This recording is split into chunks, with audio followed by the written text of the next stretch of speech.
சரியா பண்ணீங்கன்னு ஒருத்தர் சொல்லிட்டுங்க. நீ யாராவது ஒருத்தர் வந்து ஏங்க யாராவது ஒருத்தர் சொல்லிட்டு சொல்லுங்க. அங்க பரிமாற முறை சரிங்களா சொல்லுங்க, கேளுங்க. போயிட்டே உங்களால முடியாத வேலையை நீங்க செய்யாதீங்க சரியா? உங்க வீட்டு எத்தனை டைம் சாப்பாடு கேட்டது தெரியலையா?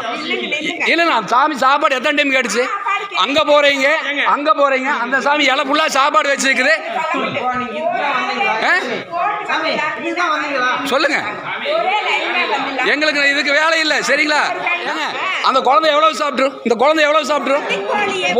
போட முடியாதுன்றாங்க, சாப்பாடு போட முடியாதுன்னு சொன்னம்மா. கேளுங்க, அந்த குழந்தைக்கு சாப்பாடு போட முடியாதுன்னு சொன்னம்மா. இல்ல நீ நட்டப்படுற, நீ எல்லாத்தையும் என்ன எடுஞ்சு இல்ல. இப்ப பேசு நீ உன்னால நான் என்ன போடல. அந்த குழந்தைகிட்ட நீ என்ன சொன்ன? நீ அந்த குழந்தைகிட்ட என்னமா சொன்ன? நீ அந்த குழந்தைகிட்ட போட முடியாது, கடைசியா தான் வந்து போதுன்னு சொன்னேன். அப்படிதான் சொன்னீங்க. அப்ப கேளுங்க கூப்பிடு, என்ன வேணாலும் பண்ணிக்கலாம்னு சொன்னீங்களா? இப்ப சொல்லு, பேர் சொல்லுமா, பேசுமா, பாத்துக்கலாம். நான் எதுக்காக பண்ணும்? இல்ல வேலையை பார்த்து எனக்கு வேலை தெரியும் சரியா? நீ தான் வேலைக்கு வந்திருக்க, நான் கோயிலுக்கு வந்திருக்கிறேன். வேலையை பார்த்துட்டு போறதா நானு? இந்த மாதிரி சோறு போட்ட முறை சரிங்களா? சோத்துக்காக பிரச்சனை இல்லைங்க, அவங்க நடந்துக்கிற விதம் முறை எப்படிங்க?